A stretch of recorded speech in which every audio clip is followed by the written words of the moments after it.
Hello everyone, welcome to quick mentoring channel. आज हम 2021 का प्रीलिम्स का पेपर डिस्कस करेंगे। But before starting quick disclaimer कि जो 2021 का प्रीलिम्स का पेपर था वो बहुत ही अनकन्वेंशनल था। बहुत सारे क्वेश्चंस बहुत इररेलेवेंट थे और पुअरली फ्रेम्ड थे। सो अगर इस पेपर में आप 30+ क्वेश्चंस अगर आप सही कर रहे हैं तो you are selected in the first stage of the JKPSC exam. Okay, so without wasting any further time, so let's get started. First question जैसे हमारा ये जो मैंने बताया कि इररेलेवेंट क्वेश्चन की who said rights are powers necessary for the fulfilment of man's vocational as a moral being. अब ये कोई PSIR का ऑप्शनल का स्टूडेंट होगा, उसको शायद ये पता हो। अदरवाइज़ जो ये पेपर है जनरल स्टडीज़, ये क्वेश्चन जनरल नहीं था। So it was in depth question, तो ये क्वेश्चन आपको छोड़ना था। तो इसको मैं टफ़ कैटेगरी में, हमारा ये एनालिसिस का पर्पस ये है कि हम इसमें 30+ 40 या 45 क्वेश्चन ऐसे निकालें जो हम कर सकते हैं। जैसे सेकंड क्वेश्चन था, ये कन्वेंशनल क्वेश्चन था, which of the following statements are true about governor of a state. अब इसको इस क्वेश्चन को ये आपको पॉलिटी लक्ष्मीकांत में भी मिल जाएगा, ये आपको तरुण गोयल में भी मिल जाएगा। जैसे इसमें जैसे फर्स्ट ऑप्शन है executive power of the state is vested in him, तो ये सारी स्टेटमेंट्स आपको दोनों बुक्स में अच्छे से मिल जाएंगी कि must have attain 35 years of age, he holds office during the pleasure of the president. Fourth वाला जो है हमारा कि ground of his removal are laid down in the constitution, आपको इसको एलिमिनेट करना था। तो ये आपका you could have arrived at the correct answer even if you don't know the other 3 statements। if you know कि अगर कि जो ग्राउंड ऑफ रिमूवल हैं गवर्नर के वो कॉन्स्टिट्यूशन में नहीं दिए गए हैं, तो आप अगर फोर्थ पार्ट को एलिमिनेट कर देते, फोर्थ को A को क्रॉस किया, C को क्रॉस किया, D को क्रॉस किया, तो you would have ultimately come to the right answer. Then third question, ये भी इजी क्वेश्चन की कैटेगरी में आता है, ये भी आपको लक्ष्मीकांत में मिल जाएगा, ये भी आपको तरुण गोयल में भी मिल जाएगा।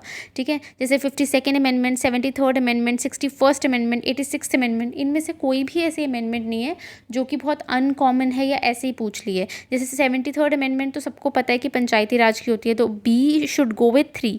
तो B को जब हम 3 के साथ मिलवाएंगे, बी पार्ट को 3 के साथ मिलवाएंगे, तो या तो B ऑप्शन होगा या C ऑप्शन होगा। तो फिर अगर आपको 86 का पता है कि it is related to education, अगर आपको 61st का पता है कि it is related to voting, 52nd का पता है कि it is related to disqualification on ground of defection, तो you could have easily done this question. तो ये आपको बेसिक बुक्स में बहुत अच्छे से ये क्वेश्चन दिया हुआ है। So it was second and third question were not at all difficult. Then fourth question की अगर हम बात करें, फोर्थ क्वेश्चन है हमारा, which of the following statement is not correct about pocket veto of the president. Now polity में कुछ ऐसे एरियाज होते हैं जहाँ से एक्सपेक्टेड होता है कि क्वेश्चन पूछा जाएगा। गवर्नर हो गया, वीटो हो गया, प्रीएम्बल हो गया, फंडामेंटल राइट्स हो गए, फंडामेंटल ड्यूटीज़ हो गए, directive principles of state policy हो गए, पंचायती राज म्यूनिसिपैलिटीज़ हो गए। No, these are certain areas जहाँ से आपको एक्सपेक्टेड है कि क्वेश्चन पूछा जाएगा, और वहीं से क्वेश्चन पूछा गया कि विच of the following statement is not correct about the pocket veto of the president. अब इसमें इंपॉर्टेंट क्या है कि आप नॉट करेक्ट देखें। बहुत सारे बच्चे क्वेश्चन ये गलत करेंगे क्योंकि वो नॉट करेक्ट नहीं देखेंगे और फिर वो जल्दी जल्दी जो ऑप्शन उनको सही लगेगा वो कर देंगे। एंड इस पेपर में बिलीव मी बहुत सारे ऐसे क्वेश्चंस थे जिसमें आपको नॉट करेक्ट पूछा था, तो बहुत ध्यान से आपको क्वेश्चन पढ़ना है। ठीक है, इसमें जैसे नॉट करेक्ट पूछा है पॉकेट वीटो, सबसे पहले तो प्रेसिडेंट की आपको पता है इंडियन प्रेसिडेंट जो है वो 3 वीटो एंजॉय करते हैं। एक पॉकेट वीटो हो गया, एक सस्पेंसिव वीटो हो गया, एंड एक एब्सोल्यूट वीटो हो गया। एक फोर्थ काइंड ऑफ वीटो होती है qualified veto, which is not given, जो हमारे प्रेसिडेंट इंजॉय नहीं करते हैं। ठीक है, अब इसमें जैसे पहला ऑप्शन है, president can either give his her assent to a money bill और withhold his assent to a money bill but cannot return it for reconsideration of the parliament.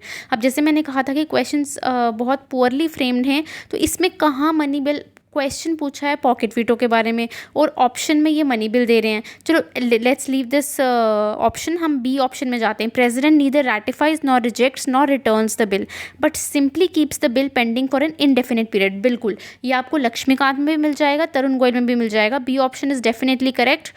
C option is power of the president not to take any action is pocket veto. Okay, so power of the president not to take any action is pocket veto. हाँ, कोई action नहीं लेना आपका pocket veto है। With withhold करना, मतलब withhold करना accent को, दैट इज़ एब्सोल्यूट वीटो, लेकिन कोई एक्शन नहीं लेना, that is pocket veto. Fourth option है in 1986 president Zail Singh exercised it with respect to the Indian post office, बिल्कुल, तो ये ऑप्शन भी करेक्ट है। जब आप लक्ष्मीकांत पढ़ोगे ना, वहाँ पे ये स्टेटमेंट दी हुई है। इसमें से एक ही रेलिवेंट ऑप्शन है, दैट इज़ ए, और हमने उसको एलिमिनेशन से जो है वो ये कर दिया, ठीक है। इसमें आपकी नॉलेज भी लगती है, इसमें आप एलिमिनेशन भी लगा सकते हैं, दोनों वे से आप करेक्ट आंसर पे अराइव कर सकते थे। फिफ्थ क्वेश्चन है again unconventional question, Ruth Manorama is an Indian women activist, mention her area of work. So she actually worked for Dalit women, but ये क्वेश्चन इरेलीवेंट है, ना ये इतना करंट की न्यूज़ में था, ना ये कोई जनरल स्टडीज़ के क्वेश्चन के हिसाब से एक सही क्वेश्चन फ्रेम था। देन सिक्स्थ क्वेश्चन आता है हमारा, consider the following pairs with respect to legislation against untouchability. ये थोड़ा टफर साइड पे क्वेश्चन आपको मिल सकता है।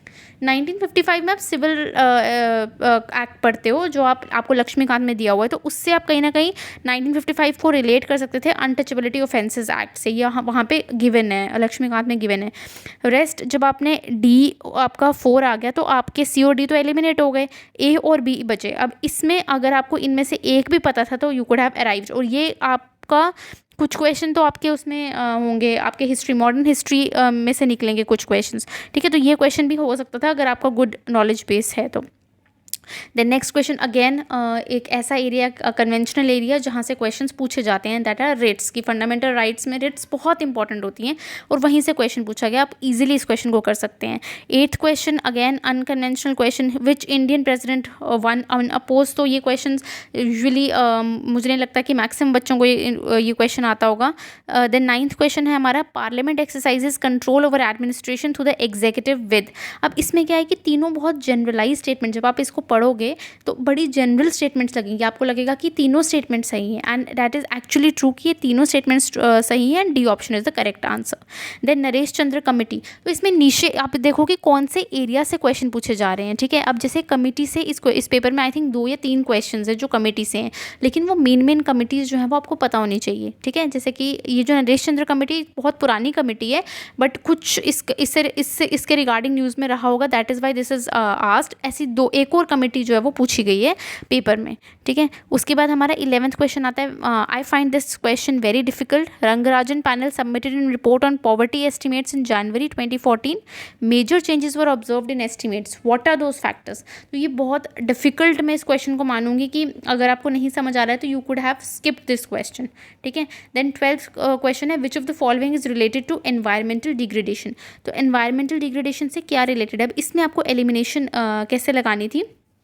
पहला है पहला से ठीक है, आपको पहला समझ नहीं आ रहा, सेकंड समझ नहीं आ रहा, थर्ड आपको समझ में आ रहा है क्लियरली कि conservation of renewable and non renewable resources. अब ये जो है एनवायरमेंटल डिग्रेडेशन के साथ, मतलब it is not very much directly linked to it. Fourth option हम देखते हैं, opportunity cost of negative environmental impact. तो एनवायरमेंटल डिग्रेडेशन के साथ तो ये लिंक लग रहा है कि हाँ, नेगेटिव एनवायरमेंटल इम्पैक्ट होता है एनवायरमेंटल डिग्रेडेशन से। सो सेकेंड हमारा है, waste generated and absorptive capacity. So absorptive capacity अगर हम देखें कि एब्जॉर्प्टिव कैपेसिटी क्या होती है, तो वो होती है कि ability of the environment to absorb degradation, मतलब maximum amount of waste material जो नेचुरली एब्जॉर्ब कर सकता है एनवायरनमेंट, ठीक है, एक सस्टेनेबल बेसिस पे विदाउट कॉजिंग एनवायरमेंटल डिग्रेडेशन, उसको आप बोलते हो एब्जॉर्प्टिव कैपेसिटी। तो ये थोड़ा पॉजिटिव साइड में मतलब ले जा रहा है हमें, तो ये ऑप्शन नहीं होगा, तो इसमें फोर्थ ऑप्शन था। And again this is a difficult question, इस पर अराइव करना मुश्किल था, ठीक है।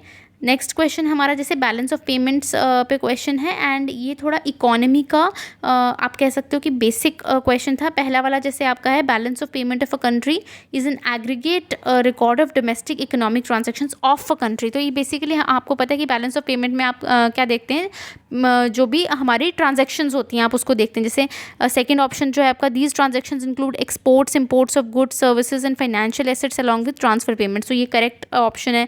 Balance of payment is an important economic indicator for open economies, ये भी करेक्ट स्टेटमेंट है, लेकिन जो फर्स्ट स्टेटमेंट है वो इनकरेक्ट है। तो आपका 2 and 3 आ गया आंसर। अब 14th क्वेश्चन है, डिफ़िकल्ट, क्योंकि इतना data it's not humanly possible for an aspirant who is reading so many subjects कि वो इतना डेटा याद रखें कि फाइनेंशियल ईयर 2020-21 में टोटल एफडीआई इनफ्लो इतना था एंड ऑल दैट। लेकिन इसमें एक चीज़ है कि थर्ड ऑप्शन की तरफ अगर आप आएँ तो FDI equity inflow grew by 120% in the first 3 months of the financial year 2021 to 2022। अब आप देखो कि इस टाइम पे हमारी सेकेंड वेव कोविड की आई थी एंड इस टाइम पे आपका एफडीआई इक्विटी फ्लो इतना ग्रो करेगा, तो ये चीज़ सही नहीं लग रही है। अगर इस बिहाफ पे आप ऑप्शन एलिमिनेट कर सकते थे तो आप थर्ड ऑप्शन एलिमिनेट कर सकते थे, लेकिन इन्होंने बाकी ऑप्शंस भी ऐसे फ्रेम किए थे कि you could it is very difficult to arrive at the correct answer. ठीक है, तो इसमें ये I will consider this as a difficult question. ठीक है, उसके बाद नेक्स्ट क्वेश्चन है स्टैंड अप इंडिया। अब जैसे आपको इस पेपर बेसिकली पेपर डिस्कशन का फ़ायदा क्या है कि पहली चीज़ आपको पता चलता है कि कौन से एरियाज़ हैं जिन पे आपको ज़्यादा स्ट्रेस देना है। जैसे आपने पॉलिटी में देखा कि आपको रिट्स पूछी गई है, मतलब फंडामेंटल राइट्स में आपको रिट्स अच्छे से पढ़नी है, आपको गवर्नर का पूछा गया है, आपको पॉकेट वीटो एंड ऑल ये सब पूछा गया है, तो आपको एरियाज़ पता चलते हैं कि किस एरिया से एग्जामिनर जो है वो क्वेश्चन पूछ सकता है। अब यहाँ पे क्या है कि जब आप स्कीम्स की बात करते हो तो आपको फ्लैगशिप स्कीम्स तो अच्छे से करनी ही करनी है। जैसे स्टैंड अप इंडिया एक फ्लैगशिप स्कीम थी, उसमें आपको वो 2-3 चीज़ें मेन होती हैं, वो आपको याद करनी ही करनी है। जैसे पहला कि हमें पता है कि उसमें कम से कम एक SC/ST बोरोवर को और एटलीस्ट 1 वुमेन को आपको लोन प्रोवाइड करना था, एंड लोन अमाउंट जो है वो आपका इसमें 10 लाख to 1 करोड़ आपका लोन अमाउंट था। ठीक है, और वो ग्रीनफील्ड जो नए प्रोजेक्ट्स होते हैं उनके लिए, तो उस हिसाब से आप इजीली ये क्वेश्चन जो है वो कर सकते थे। सेकंड वाला गलत हो गया, सेकंड को एलिमिनेट किया तो B एलिमिनेट हो गया, C एलिमिनेट हो गया, बच्चा A एंड D। और क्योंकि D भी सही था थर्ड ऑप्शन भी करेक्ट है, तो इसलिए इसका आंसर D होगा। ठीक है, नेक्स्ट क्वेश्चन है हमारा which of the following is not a step under आत्मनिर्भर भारत। अब ये क्वेश्चन भी कन्फ्यूजन वाला क्वेश्चन है। ठीक है, it's not that easy question. जैसे कि disallowing global tender up to 200 crore, increase in borrowing limits of private bank account from RBI, elimination of regulatory assets, 1 nation 1 card for migrant workers. ठीक है, D तो होगा ही। उसके बाद आपका रेगुलेटरी एसेट्स को एलिमिनेट करना, C ये भी होगा। A और B में थोड़ी कन्फ्यूजन हो सकती है, बट अगर आप ध्यान से पढ़ें तो you could arrive at the correct answer which is B। ठीक है, उसके बाद इसमें नेक्स्ट क्वेश्चन है Thiel index, Gini index and Palma ratio. अब इसमें क्या है कि जो आप करंट अफेयर मैगजीन्स पढ़ते हैं, जो भी आप करंट अफेयर्स पढ़ते हैं ना, उसमें आप गिनी कोफिशिएंट ज़रूर पढ़ते हैं। गिनी कोफिशिएंट इनकम इनइक्वालिटी के लिए बताता है।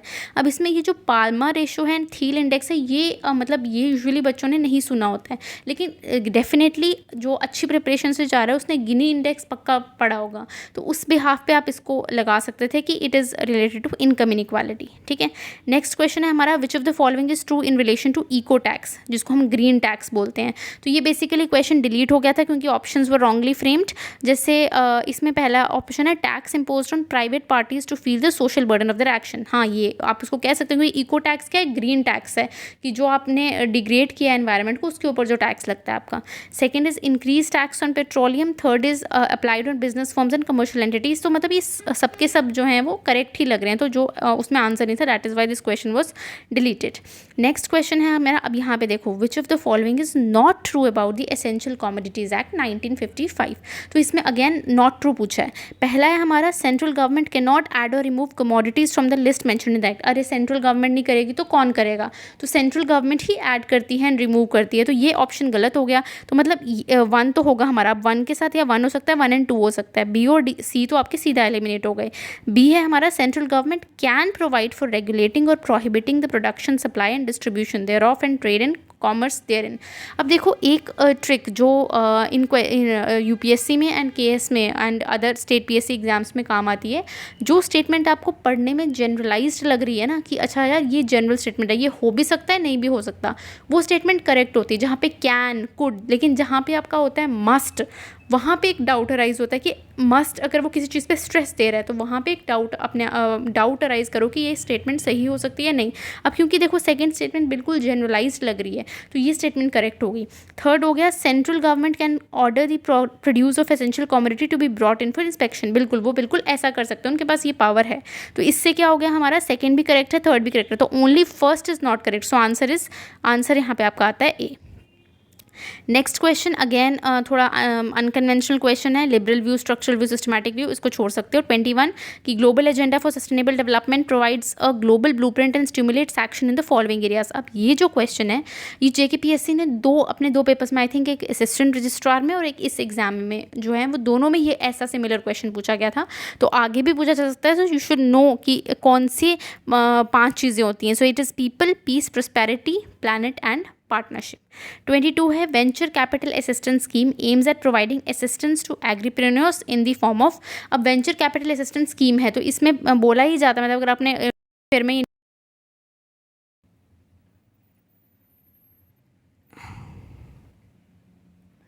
करंट अफेयर में ये न्यूज़ में थी, तो वेंचर कैपिटल असिस्टेंस स्कीम हमारी इंटरेस्ट फ्री लोन्स के लिए है। अगला इकोलॉजिकल फुटप्रिंट, ये भी human dependence on natural sources. इसमें किसी को ए और बी में कन्फ्यूजन हो सकता था, लेकिन इसका आंसर बी है, human dependence on natural sources. तो देख रहे हो एनवायरनमेंट में भी बिल्कुल बेसिक टर्म्स पूछी गई हैं। देन हमारा 24 है common problem of developmental models is it's heavy dependence on. अब ये भी वेग क्वेश्चन है बहुत, कि आप कौन सा आपका करेक्ट होगा, डिपेंडेंस तो सब पे होती है, तो ये भी एक बहुत पुअरली फ्रेम्ड क्वेश्चन है। 25 is what is the major cause of coral bleaching. अब कोरल ब्लीचिंग के ये सारे कॉजेज हैं, ए भी है, बी भी है, सी भी है, डी भी है, लेकिन मोस्ट इंपॉर्टेंट कॉज और मेजर कॉज कौन सा है वो है वार्म वाटर। ठीक है, तो ये 25 क्वेश्चन हमने डिस्कस किए। तो जस्ट इसमें कि कौन सा एरिया है, पॉलिटी में किस एरिया से क्वेश्चन पूछ रहे हैं, कौन से ऐसे इररिलेवेंट क्वेश्चन हैं जिनके ऊपर आपको स्ट्रेस देने की। ऐसा नहीं है कि अगर जो है उन्होंने क्वेश्चन पूछ लिया है कोई अनकन्वेंशनल सा, for example let me see कौन सा क्वेश्चन, हाँ जैसे ये come to the first question only, first question पूछ लिया तो आप सबकी थ्योरीज पढ़ने बैठ जाओगे, ऐसा नहीं होता है।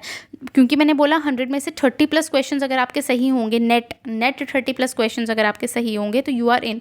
तो आपको you don't have to run before जो चीज़ इररेलेवेंट है, जो चीज़ बहुत वेग है, जो चीज़ आपके हाथ में है। आपको पता है आप गवर्नर अच्छे से पढ़ोगे ये क्वेश्चन कर सकते हो, आपको पता है आप रिट्स अच्छे से पढ़ोगे आप ये क्वेश्चन कर सकते हो, आपको पता है कि आप अमेंडमेंट्स अच्छे से पढ़ोगे आप ये क्वेश्चन कर सकते हो। Run behind those questions and get into the process. क्योंकि प्रीलिम्स इज जस्ट क्वालिफाइंग, तो उसमें आपको 200 में से 200 स्कोर नहीं करना है।